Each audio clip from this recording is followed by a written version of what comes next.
It was just after midnight in Tel Aviv. Suddenly, sirens screamed across the city. People ran for cover, some still in pajamas, clutching children tightly. The night sky flashed with sudden explosions, each blast lighting up the streets and sending shockwaves through neighborhoods. Fear and confusion filled the air as families crowded into shelters. The city's silence shattered. First responders rushed into action. Ambulances weaved through traffic, lights blinking urgently. Firefighters, brave and determined, faced burning buildings and debris-strewn roads. The sound of missiles overhead was relentless, a chilling chorus that echoed across Israel's heartland. Social media exploded with videos. Some showed streaks of light in the sky, others, the aftermath, shattered glass, smoldering cars, and people helping one another amid chaos. In every corner, the question was the same: how much more could the city endure? As dawn approached, the attacks slowed. But the sense of danger remained. Israel, usually bustling and bright, had become a city holding its breath, waiting for what would come next. As the dust settled, officials began to count the cost. The Israeli Ministry of Health reported at least 29 people injured, with 3 in critical condition. Hospitals in Tel Aviv, Ashdod, and Jerusalem filled with the wounded. Doctors worked around the clock, treating burns, shrapnel wounds, and trauma. The Israeli police confirmed that more than 50 buildings were damaged. Some apartments were completely destroyed.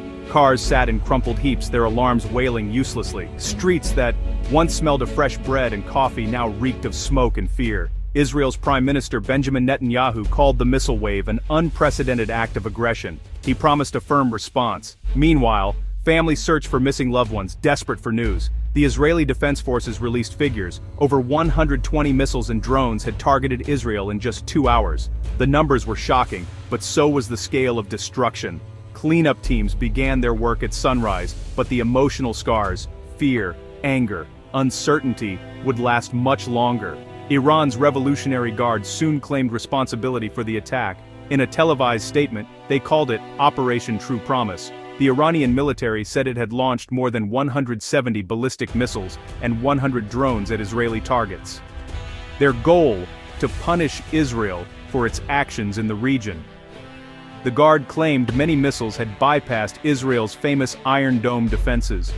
Videos released by Iranian state media showed what they said were successful hits on military bases and infrastructure inside Israel.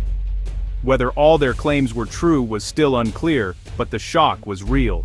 Iranian officials said the attacks were in response to a recent bombing in Syria that killed several Iranian commanders. They also stated that they had targeted only military sites, not civilians.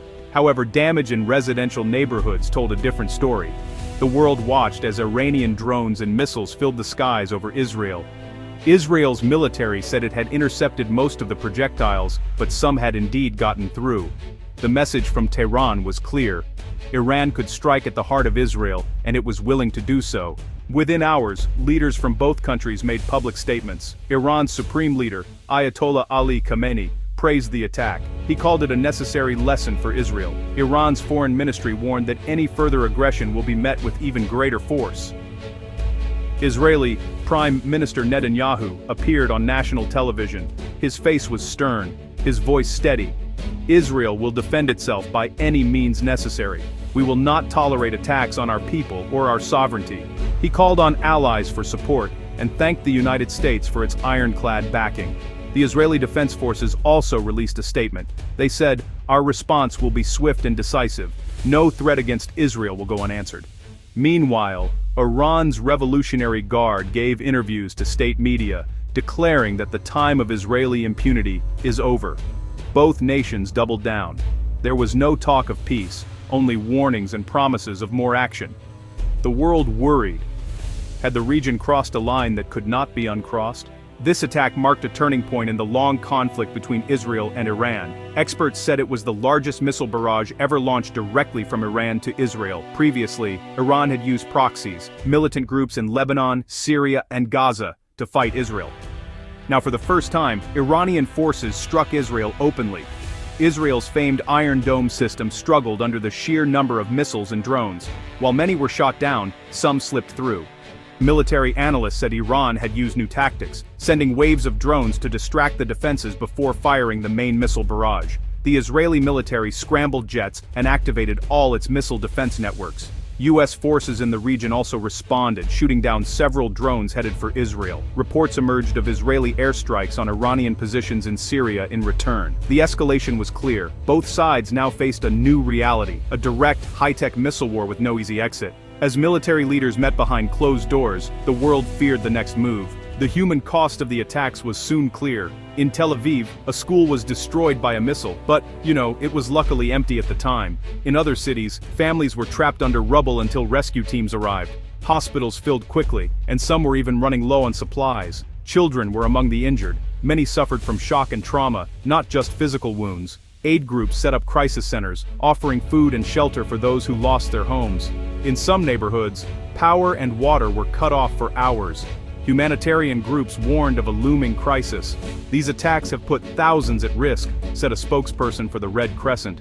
"We need safe passages for ambulances and urgent medical supplies." The United Nations called for both sides to protect civilians and allow aid to reach those in need. Civilians, meanwhile, tried to resume normal life.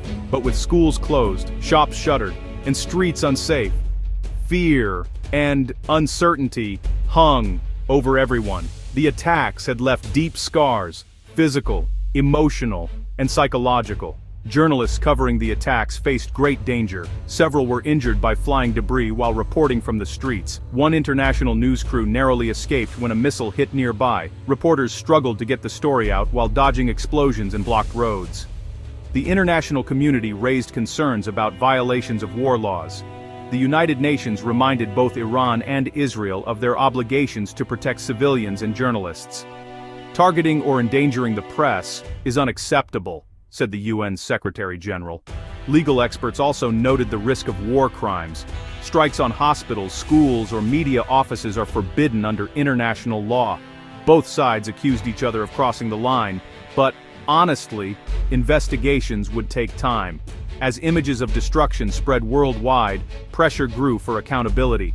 Human rights groups called for independent investigations and immediate steps to protect civilians and reporters on the ground. Amid the chaos, voices for peace struggled to be heard. Israeli peace groups called for a ceasefire, urging leaders to choose dialogue over destruction. Iranian moderates asked their government to avoid escalation, fearing a wider war, but calls for resistance were louder. Crowds gathered in Tehran and Jerusalem, waving flags and shouting slogans. "Defend our land," cried some. "Avenge our martyrs," demanded others. The anger on both sides was raw and powerful. Religious leaders, too, weighed in. Some spoke of justice and defense. Others pleaded for restraint, reminding their followers of the suffering that war brings. In the streets, the tension was clear. Most people wanted safety first, but many supported their leaders' tough words. The path to peace seemed narrow. Yet, as night fell again, hope lingered that cooler heads might still find a way to stop the bloodshed.